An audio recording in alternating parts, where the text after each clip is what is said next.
Things just went from bad to worse.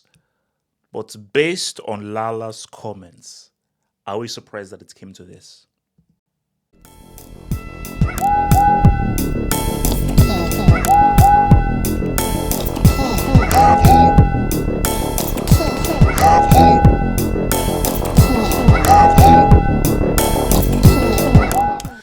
It's a kid, half full, trying to stay alive, man. So guys, we knew this was gonna come. And I think if you look at my video that I did on this yesterday, I predicted that if fair is fair, what should happen is pretty much this, i.e., unless he apologizes, which I don't think he would based on his comments, as long as Slot is in charge and manager, Salah will not play for Liverpool. And it seems that's what happened. Exclusive, Mohamed Salah out of Liverpool squad. He's not traveling to Italy for the game against Inter. Decision made by the board and Arne Slot. The key thing there is decision made by the board and Arne Slot as well. Obviously, look, Arne Slot has, I think, full power to exclude whoever wants from the squad. Like, the board can't say, oh no, include or not include. No, he's the manager. So therefore, it is down to him and his prerogative to include whoever he wants in the squad. But I think the nature of those comments specifically, it didn't take aim on it, and it took aim at the club, and I think the people at the club. I think this was a case of where Arne Slot met with the board and was like, yo, this guy is taking aim at us. He can't still play with us. And, the decision was made between the board and Arne Slot. So you now have a situation where it's now Arne Slot and the board against Salah. And we're now at an impasse, as they say. That's what they say, like during wartime. So it's a stalemate here, because I don't know how Salah gets back into this team without apologizing. I just don't. Because if I'm Arne Slot, he won't. Like, unless Salah apologizes, Arne Slot, he has to put his foot down. Like, this is just simple dressing room decorum. Like, you cannot be disrespected like that in public. Whether you're doing badly or doing well, a player cannot come out and question your authority in public. And there won't be repercussions. So the issue right now is, until Salah apologizes, Liverpool have got to figure out a way in which to play without him. But this is sort of a blessing in disguise, because they'd have to do so anyway. So for Arne Slot, like, this actually works out pretty well. December 15th, everyone has to report to AFCON. So everyone needs to report to Morocco December 15th to meet up with everyone for AFCON. So what Slot is doing is that, look, we're already going to be, even if there was no issue, we'd have to be without him for AFCON. And there's the very hectic December and January schedule. So for Slot, he now knows that, we now have several games in which we can now try to figure out how to operate as a team without Salah. But the situation is so my issue is, because it's so interesting, what happens when Salah is out of there? So one scenario is they continue to struggle. They continue to lose games. They continue to struggle to score goals. So if Salah now comes back, they'll be like, oh my gosh, we need you. But the complication arises that if he comes back and doesn't apologize, and they've been losing and it's clear that they need him, Arne Slot can't put him back into the team, even though they will need him. This is what if you're Arne Slot, this is what you're praying for. Liverpool starts winning without him. They start winning without him. And they start playing well and winning games and scoring goals without him. Because once that happens, it makes the decision so much easier. Because another element to everything here is, does he leave in January? My belief, and this was my belief, and I'm going to reiterate what I said in the other video. If I was a betting man, say, have a bet. If I was a betting man, Slot leaves before Salah. That's my belief. That's Slot gets sacked before Salah. The way this is looking, the fact that the board have backed Arne Slot here and Salah has not apologized, there is a scenario where he does. Because what is it? If Liverpool continue to struggle, Slot gets sacked. A new manager comes in, and then it's now a case of, can Salah mend things with the Liverpool board? But do you know what makes this specifically awkward? Slot gets sacked, a new manager comes in. I want to include Salah. The board will say, no, hang on. He has to apologize to the club and apologize to everybody.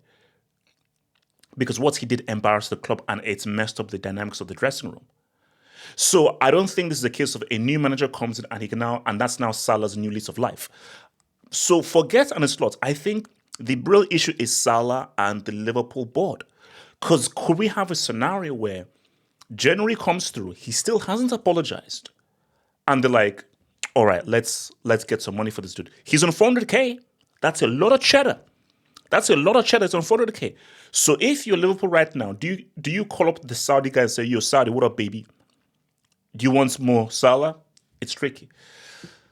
But so guys, I was on the Liverpool Reddit, and a guy made a very interesting comment because he just talked about how this is literally one of the worst subsequent seasons after winning a league.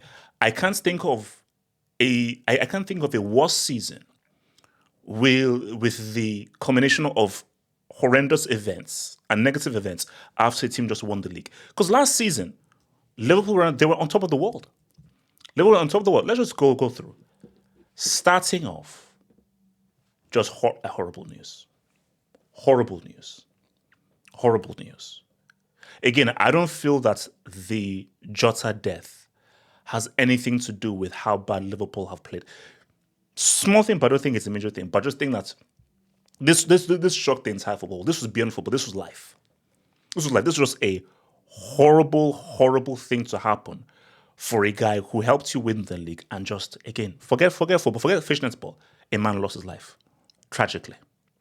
Him and his brother lost his life. So this was just a horrible way just to go into a new season. And then you have a situation where your big money signing, the guy who you really wanted to say what's up with, he's been ass cheeks. He's been terrible. Because I feel that a really big thing that was supposed to happen was like a really big thing that was supposed to happen with your boyfriend Verts is Verts was supposed to be what this team was built around. And unfortunately, he has just been so far. Because I think a flop is when you can only say someone is a flop when the season has played out. The season has not played out. So far, he's been a flop. So far. Like if the season was to end now, he's been a flop. Like an abject failure. And I think there was so much put into Florian Wirtz because of his upside, his ceiling, his age, the importance he means to the Germany team, how he's likened to Musiala in terms of his talents. And again, I've been a fan of Wirtz because I saw how good he was for Leverkusen, how good he's been for Germany, and I thought, oh my gosh, he's going to be a baller for Liverpool. And he's been an abject failure. I'm sorry, there's no two ways about it. He's failed. So that was yet another negative thing for Liverpool in the terms of just what no one saw is just how, quite simply, he doesn't fit into this team. Maybe he eventually will, but at the moment, it seems there's Liverpool and there's Wirtz, and these guys are sinking on totally different hymn sheets. Then we have the guy that they're dubbing Abdi Shuffle. We have the guy that they're dubbing Abdi Shuffle. And this, again, does not make sense. Because it just seems as if like a guy who we put as one of the best strikers in the league, one of the most informed strikers in the world, looks like a Division 3 Sunday League striker. And again, just inexplicable as to how he has just looked like a complete and total ghost. And what makes it even worse, his replacement at Newcastle, Voltemeda, has arguably been one of the best strikers in the league. So it just even adds to the negative narrative that somehow Newcastle now have found a better replacement than him, and he's doing worse than his counterpart, Voltemeda. Shocking. But guys, you know what? You look at everyone's okay, the attackers, the attackers, the attackers. The biggest issue for Liverpool so far has been defense. It's been defense. Like, defensively, they have been atrocious. Absolutely atrocious. Like, the organization, the positioning, the mistakes, just completely at sea. Because you could make a very strong argument that everyone has been bad. Bro, like, you look at the academy, like, Liverpool are just all over that Diamond Brick academy. But you can make a strong argument that Konate has been Liverpool's worst sports player this season. You can make that strong argument. Vest has been terrible. Isak has been terrible. Salah's been terrible. McCarthy has been bad. Van Dijk has been bad. Kirkus has been bad. But you can make a strong argument that Ibrahim Konate has been horrendous. He's been so bad that Real Madrid, who are also going through their issues, have said, about that signing, pre-contract in January, yeah, let's go look at some other guys like maybe a Bastoni or someone else because, I think we're good. He literally played himself out of a potential move to Real Madrid.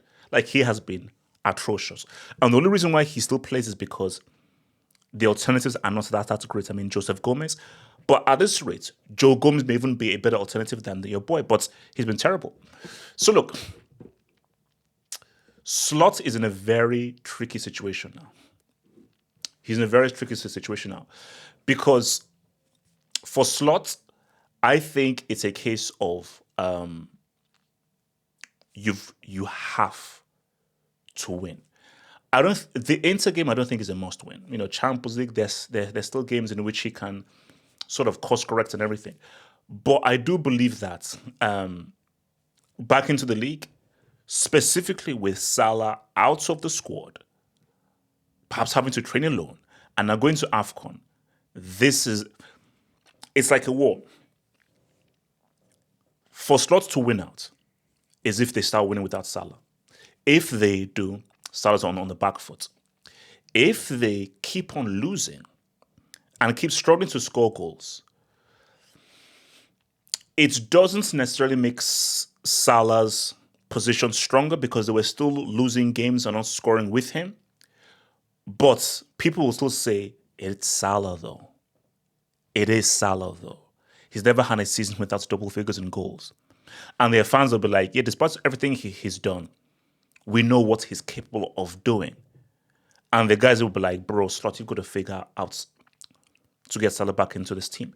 So this is where Slot can truly keep his job. Not only keep his job, but have a stronger position over Salah where Salah, the only way you get back in the team is if you apologize. Because if they lose and keep on playing badly, fans will just put pressure on like, just get Salah back in the team. Get Salah back in the team. He should never cave, but fans will now be putting that pressure. But if, let's say, he starts winning, his position is fully stronger in the sense of, mate, unless you apologize to me sincerely on both knees, you are not in the squad. Forget about being on the bench. You're not in the squad. I'm going to so embarrass you.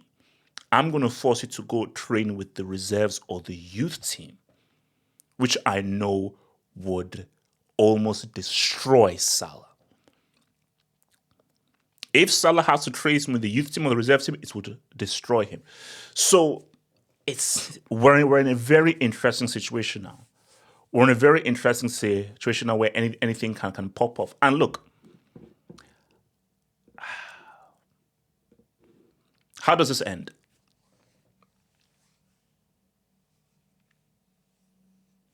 This is my prediction.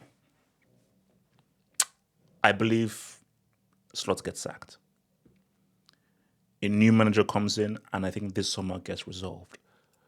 But don't be surprised if you have a situation where Salah, shockingly, has an unfortunate exit from Liverpool. But the last thing I'll say is this: no matter how this ends, you best build a statue of this man at that club, and he is one of the greatest, if not the greatest, Liverpool player in history. No matter what he has said or done, that is an irrefutable fact of his greatness for this club, and you could make a strong argument that he is the greatest player in Liverpool history, that fact cannot be changed.